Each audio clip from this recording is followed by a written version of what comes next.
Behind every legendary guitar riff and mind-blowing drum solo, there's a musician with a story to tell.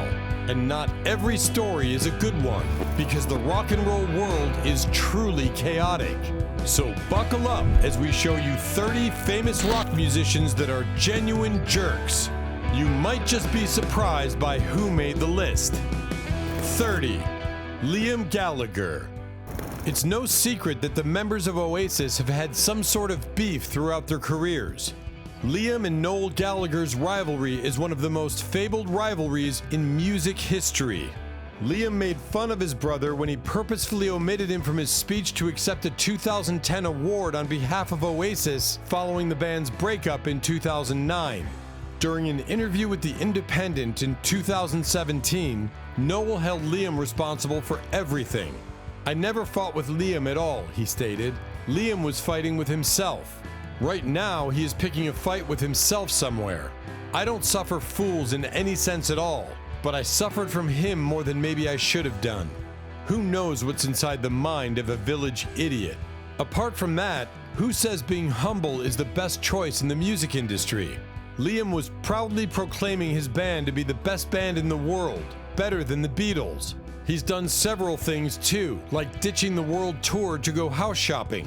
Or, when midway through his band's MTV Unplugged performance, he vanished from sight and appeared on the balcony, heckling his older brother Noel, who was now taking over the vocals. "I was just kidding, we're all big boys," he said in a semi-apologetic behind the music video. 29. Axl Rose. Axl Rose was on a different level during his peak.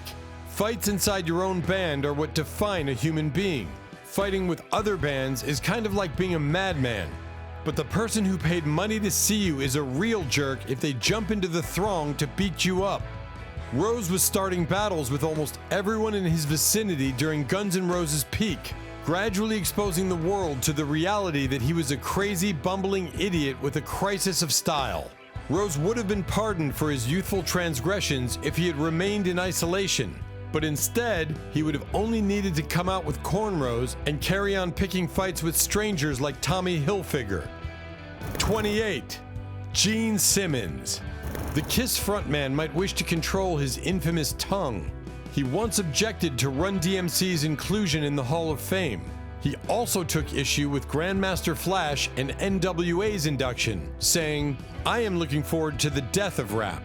After Prince passed away in 2016, the performer also remembered the tragic loss of the musical legend by seemingly criticizing the late star's alleged lifestyle choices. Despite acknowledging that they are important artists, he nonetheless told Radio.com via Rolling Stone, "But they don't play guitar.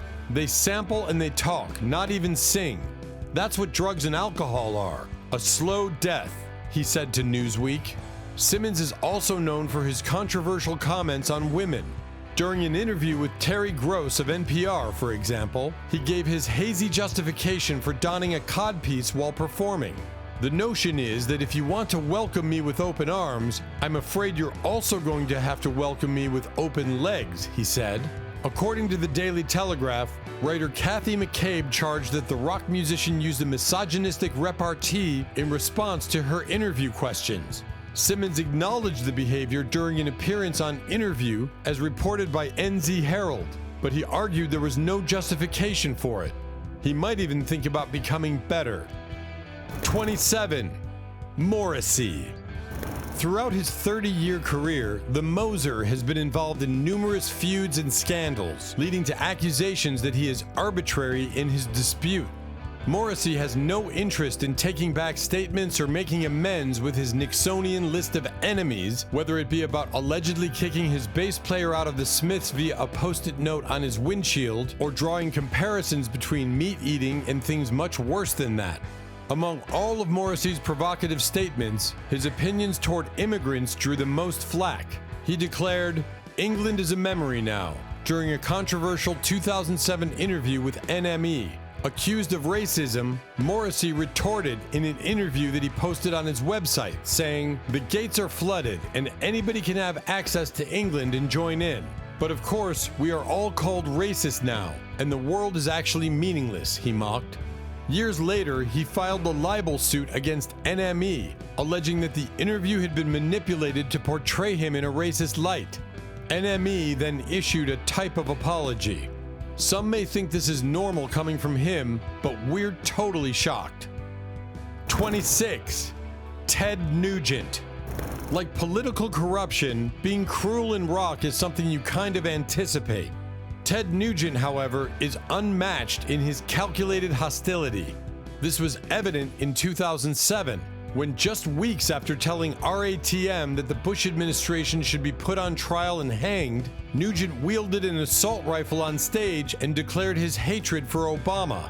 Beyond the political sphere, the Motor City Madman has caused controversy worldwide for PETA, the homosexual community, and good taste activists. These days, Ted has been made fun of because of his obnoxious comments.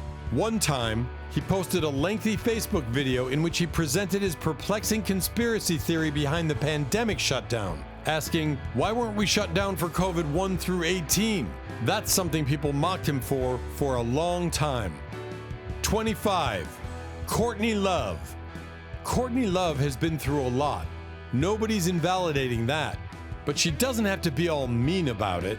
The true nature of the relationship between Kurt, Courtney, and the rest of Nirvana will never be known, but there is ample proof in the present day that the lost love has not acted with much grace or politeness in handling her late husband's legal matters. Their feud, which dates back to Love's 2011 onstage meltdown when a fan pulled out a picture of Kurt Cobain, is still going strong after years of lawsuits between her and Dave Grohl and Chris Novoselic. Love accused Grohl of taking food off my kid's table for no apparent reason. 24. Ozzy Osbourne. Ozzy Osbourne is a legend, but with great power comes great responsibility. He's known to be erratic and challenging to work with. He has a history of acting erratically and occasionally violently, both on and off stage. It was astonishingly implausible that Osbourne would succeed as a rock star. First as the creator of metal, then as an MTV-friendly caricature of a wild man, and eventually as an older statesman of heavy music. When Black Sabbath first appeared at the end of the 1960s, British rock singing was dominated by a deep, bluesy tone, which was absent from his voice. Osbourne's voice was a lifeless, emotionless howl devoid of vibrato. Osbourne's voice seemed to come from inside a padded cage, in contrast to Rod Stewart, who seemed to be singing from the doorway of his bedroom. 23. Ryan Adams. No one expected this from the next musician. American singer-songwriter David Ryan Adams specializes in rock and country music. He has 24 studio albums to his credit, including 3 from his time with Whiskeytown. Adams quit Whiskeytown in 2000 and received positive reviews for his first solo album, Heartbreaker. A nomination for the Shortlist Music Prize was made for the CD. His notoriety rose the next year when the UK certified gold album with the track New York, New York was released. Thanks to sobriety and marriage, he's over his bad habits, but he can never hide from what he's done. 10 years ago, Ryan Adams was alleged to have ejected a fan from his own event because the fan had foolishly asked the audience to sing Summer of '69. Adams allegedly insisted on having the house lights turned on and halted the performance until the fan was led out of the building. 22. John Lydon. His former stage name, Johnny Rotten, fits him perfectly. Lydon's snide rebellion against a media that treated him like a joke was glorious. But when the world started to take him seriously, it started to seem manufactured, as in the instances when he attacked interviewers like Tom Snyder and Kurt Loder, who genuinely valued him as an artist. No one is prepared to deal with the leading lady of a youth rebellion movement who writes songs against abortion, yet aspires to be the Antichrist who hunts and agitates the Queen's flotilla. 21. Lars Ulrich. Thanks to this guy, Phil Collins doesn't look like the grumpiest drummer in the world anymore. Who would have imagined in 2000 that file sharing would go on to take over the music business and change the way that music lovers identified themselves? That's certainly not the case for Lars Ulrich of Metallica, who went on to become the face of his band's lawsuit against Napster. Anyone can identify with the shaking with rage lunacy you'd feel knowing this person was sharing a bed with the lady you love. So whoever thought of the brilliant idea to cast him as the guy Russell Brand's girlfriend hooks up with and get him to the Greek was a genius. 20. Anton Newcombe. In the Dig documentary, frontman for Brian Jonestown Massacre, Anton Newcombe essentially ruins any opportunity he may have had for artistic, personal, or professional achievement by a string of actions that reveal his ostentatious nature. Besides, Newcombe has been a real jerk to his fans. Did you know he once kicked a ticket buyer in the head? On another note, he was fired a lot and kicked people in the head a lot like a child. 19. Dave Mustaine. Megadeth's lead singer and guitarist Dave Mustaine has come under fire for his divisive remarks regarding a range of social and political topics and has a history of publicly fighting with other musicians. He has said so many wild things that people aren't surprised anymore. You can easily make a book filled with his best and most controversial quotes thanks to his career spanning over 30 years in the music business. 18. Chad Kroeger. You probably expected this man to be part of the list since he's no stranger to controversial headlines. Kroeger has been involved in long-running personal conflict with Corey Taylor, the frontman of Stone Sour and Slipknot. The Nickelback singer said that Taylor had defamed him in the media and accused Stone Sour of stealing his band's sound in a 2017 interview with Metal Covenant. They're not as good as Nickelback. They sound like Nickelback Light, he said.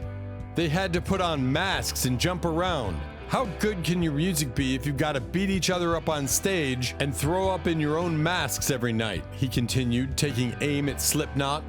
Then another time, Taylor retaliated by calling Kroeger a fool in an interview on 98 KUPD. Horribly, he also said that Nickelback singer was the sole jerk in the band. I love everybody else in that band. I'm very, very cool with them, Taylor stated. Good luck unseeing that now. I've hung out with them. It's just Face Like a Foot who I can't really hang out with. The list just goes on and on. You'll probably get tired of it. 17. David Crosby. You really don't realize your mistakes until it's too late.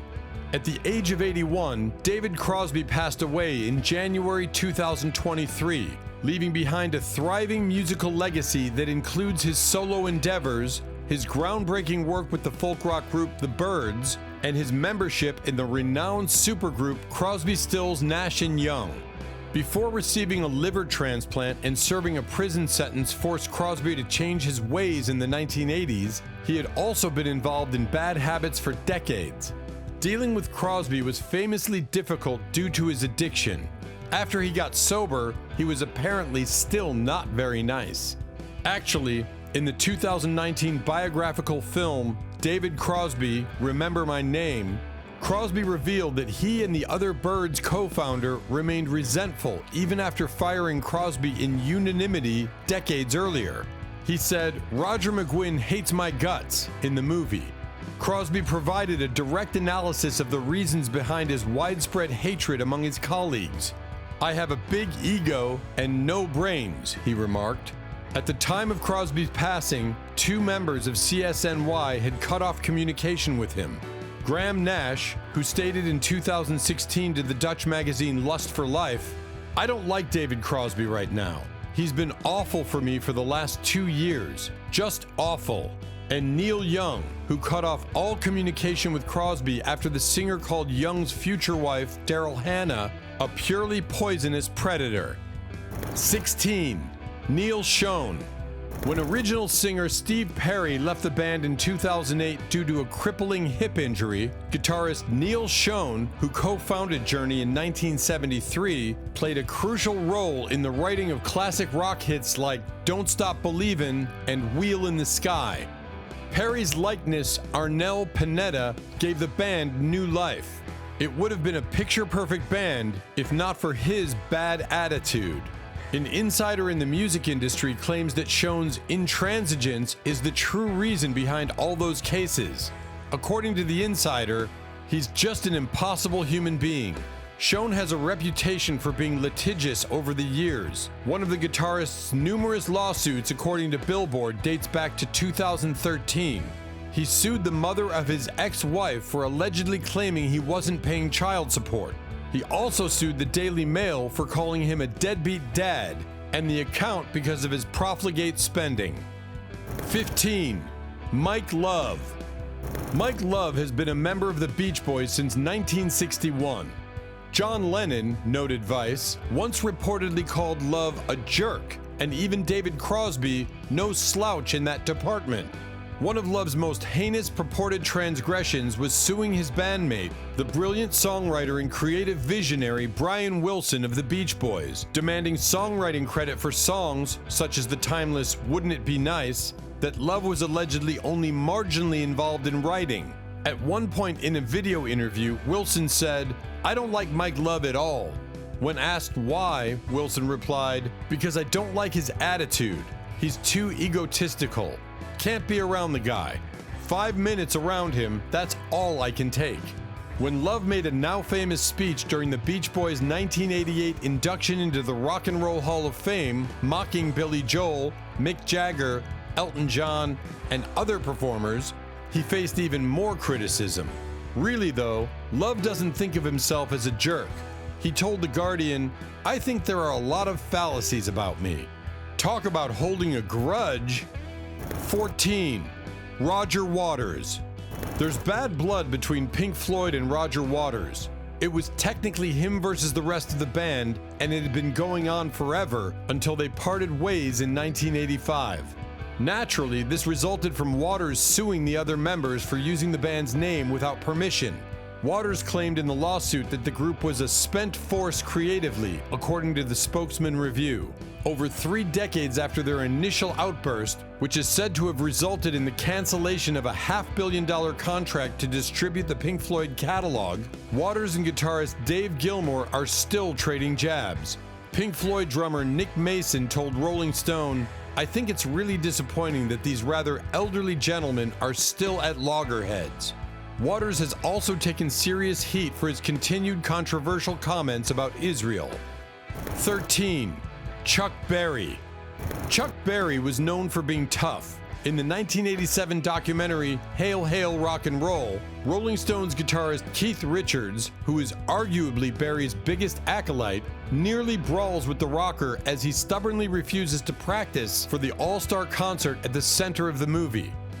Berry is widely regarded as one of the architects of rock and roll, thanks to his timeless guitar riffs on classic singles including Johnny B. Good, Maybelline, and Roll Over Beethoven. Berry had a reputation for hiring a local group to perform his songs at his shows without a band and expecting them to know them. Without any pre-show preparations, he would then quickly finish a concert and, once paid, typically in cash, go off. Joe Garrett, a Berkeley alumnus who organized a Berry concert for the school, published a piece on his experience. Garrett recollected, "Berry was a complete jerk. Monosyllabic, unsmiling, uncivil. Sadly, Berry wasn't good with his fans either. One of those, AC/DC frontman Brian Johnson, recalled the time he requested an autograph. "I did ask Chuck Berry once in 1975, Johnson said. He was the rudest man I ever met." 12. Lou Reed. If there was one thing that equaled Reed's musical genius, it was his infamous irritability, especially against rock journalists. This was made clear during a heated interview with Swedish writer Niklas Kallner. "I don't like journalists. I despise them. They're disgusting, with the exception of you. Mainly English. They're pigs." Reed yawned and sat down, telling Kallner, "Come on, pay attention. If I can do this, you can stand there." During the conversation, Reed went on a rant about his hatred of journalists, calling them the lowest form of life. Howard Soon's 2019 biography, The Life of Lou Reed, Notes from the Velvet Underground, weaves across Reed's spiky nature. Following several years as the Velvet Underground's lead singer and principal songwriter, Lou Reed started on a prosperous solo career in the 1970s, which lasted until his cancer-related death in 2013 at the age of 71. 11. Jared Leto. This next musician is actually a great actor. From his teenage heartthrob days on My So-Called Life, Jared Leto has gone a long way, and it's not all sunshine and roses. For decades, the vocalist of 30 Seconds to Mars has been the target of accusations of sexual harassment. The earliest one seems to date back to 2005, when Leto, then 33, was allegedly stalking teenagers looking to model in New York City's meatpacking district, according to the New York Post. The star has been accused of similar behavior in public by Guardians of the Galaxy director James Gunn and Dylan Sprouse in previous years. Should you find it unacceptable, you won't believe what Leto genuinely acknowledges. He has sent his co-stars disgusting things we don't even want to talk about.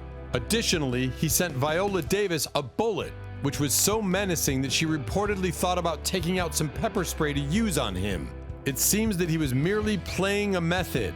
Subsequently, the celebrity asserted that most of the reports about his practical jokes were untrue, and that he only played them as a little joke. 10. Ike Turner. Ike Turner was an amazing musician, but it doesn't mean he was a good person. In fact, one such allegation came from his ex-wife, Tina Turner, whose autobiography, I, Tina, described the ongoing emotional and physical violence she allegedly endured during their marriage and served as the basis for the big screen biopic, What's Love Got to Do With It? She told the New York Times quite bluntly, "I don't know if I could ever forgive all that Ike ever did to me." Plus, he admitted repeatedly cheating on her and confessed to hurting her. "Yeah, I hit her," he declared, "but I didn't hit her more than the average guy beats his wife."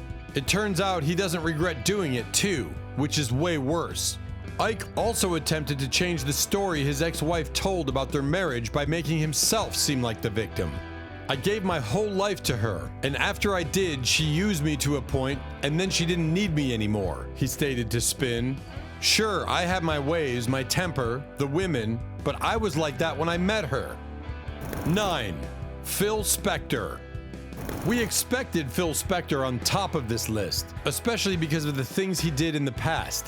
To give you a clue, Spector died in 2021 at 81, in prison for the 2003 murder of Lana Clarkson. Before then, stories of Spector's insane actions had established folklore, frequently including him indiscriminately pointing and shooting firearms. In his memoir, Via Far Out, drummer Dee Dee Ramone calls how famous perfectionist Phil Spector once ordered the band to repeat the identical opening guitar chord for 12 straight hours. This infuriated the band, so they ran away until he pulled out a gun on them. He was never a pleasant person. It was also said that Spector was an unkind husband. In her autobiography, Be My Baby, singer Ronnie Spector, for whom he produced the hits, described feeling trapped in their house. Spector kept a glass coffin in the basement as a reminder to herself that would be her last resting place should she attempt to leave him. This information was reported by the New York Post. Variety claimed that after they were divorced and he was required to pay spousal support, resentful Spector sent a truck to her house to deliver the $1,250 he owed in nickels. 8. Kid Rock. When you hear Kid Rock's name, what do you think of first? Over the years, Kid Rock, real name Robert Ritchie, has gained a reputation for making rude remarks and acting in a generally childish manner. Kid Rock shot to fame in the late 1990s after fusing rock and rap in the smash song Bow It Da Ba. In reality, he was caught on camera in 2021 going on a furious tirade that included a homophobic insult, and the year before, at the height of the pandemic, he and professional golfer John Daly boldly refused to wear face masks when attending a presidential debate.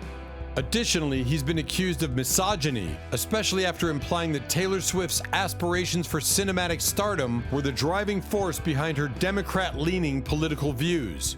In her autobiography, Love, Pamela, Pamela Anderson revealed that she and Kid Rock attended the premiere of Borat, where she made an appearance. She didn't tell him because she wanted it to be a surprise. This led to the quick end of their marriage. Yes, it was. 7. Lenny Kravitz. This is a refreshing name to hear, isn't it? As if being the affluent son of a television producer and an actress weren't enough to categorize him as inauthentic, he also consistently releases dull tribute albums to the style of stadium music from the 1970s. For 15 years, Lenny Kravitz has been putting out the same music, and for 15 years, those who enjoy hearing the same garbage repeatedly have been purchasing it repeatedly. For Kravitz, rock and roll entails meticulous professionalism, consistent outcomes, and unending repetitions. He is a record label's dream artist since he releases a gold record with no fanfare or controversy every 2 to 3 years. 6. Jobriath. Are you wondering who this next musician is? Jobriath was the most anticipated new artist in the world in 1973. He was meant to be the David Bowie of America, a flashy mystery man of glam rock who would revolutionize our understanding of sexuality and rock and roll. At one point, he signed a big contract to join Elektra. Mega producer Eddie Kramer, well known for his engineering and production work with the Beatles, Led Zeppelin, and Jimi Hendrix, produced his record. But he was too flashy. His live debut was scheduled for a lavish concept show at the Paris Opera House with an estimated cost of $200,000. He would wear the costume of King Kong and climb a massive glass sculpture of the Empire State Building, which would change into an erupting phallus as he reached the top, then change into Marlene Dietrich. Unfortunately, fame never happened. The album was a flop, most likely because it was absolutely god-awful. 5. Bob Dylan. Bob Dylan has mastered lyric writing, but he's never mastered keeping quiet about controversial opinions. Although he may have been the big mouth of a generation when he first emerged, he soon realized that such behavior was not favorable to peace, and he has since kept his trap shut, save from the occasional lighthearted jab. This doesn't mean that Dylan despises the Beatles or the Rolling Stones. Rather, it just implies that he has disliked them in the sense of a non-fixed verb. Actually, Kiss may be the only band where Dylan's hatred has become a recognized term. The main point that truly emerges from the remarks below is that the master undoubtedly has a certain preference, regardless of whether it was fixed or transient. 4. John Lennon. It's hard to think our idols are rude people. John Lennon was one of them, even if he is unquestionably one of the all-time great songwriters. Lennon acknowledged in a 1980 interview that he was prone to violent outbursts. "I used to be cruel to my woman. I beat her and kept her away from the things she loved. That was all me. I used to violently abuse women, including my own. I was a striker. Because I was unable to communicate, I hit. I struck ladies and battled guys." He didn't skip any of that. We appreciate the candor, but it's also very alarming, John. Once, John became intoxicated and threw a tantrum at Bob Wooler, the MC of the Cavern Club, hospitalizing him after Wooler made a joke about Lennon having an affair with their boss Epstein when they were on vacation together. The worst part is he left his child for a new family. He was well known for being cold and heartless toward his first son, Julian. He was upset that Julian was born after a night of drinking and that this would force him into a marriage he did not want. 3. Frank Zappa.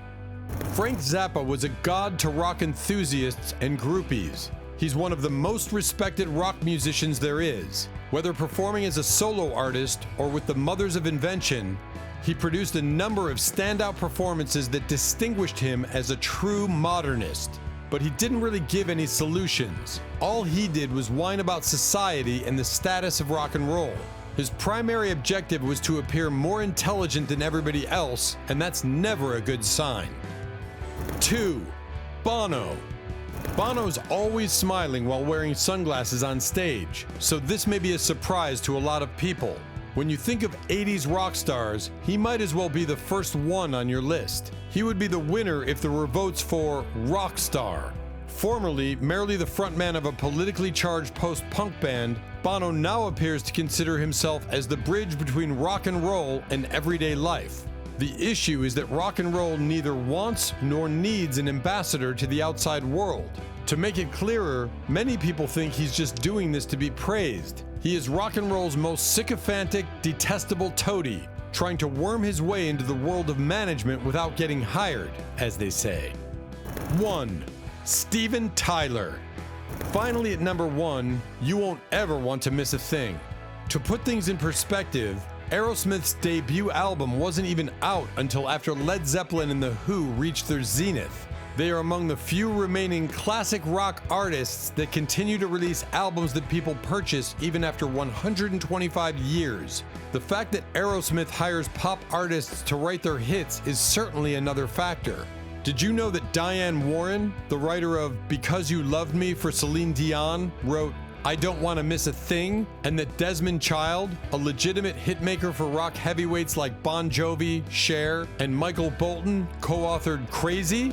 Since Steven Tyler is not an artist in the music business, none of this matters. He has ulterior motives that are repulsive. We've just shown you 30 famous rock musicians that are genuine jerks. Musicians who might need a lesson or two in manners. But hey, we love their music anyway, right? Don't forget to hit the subscribe button for more rock and roll drama.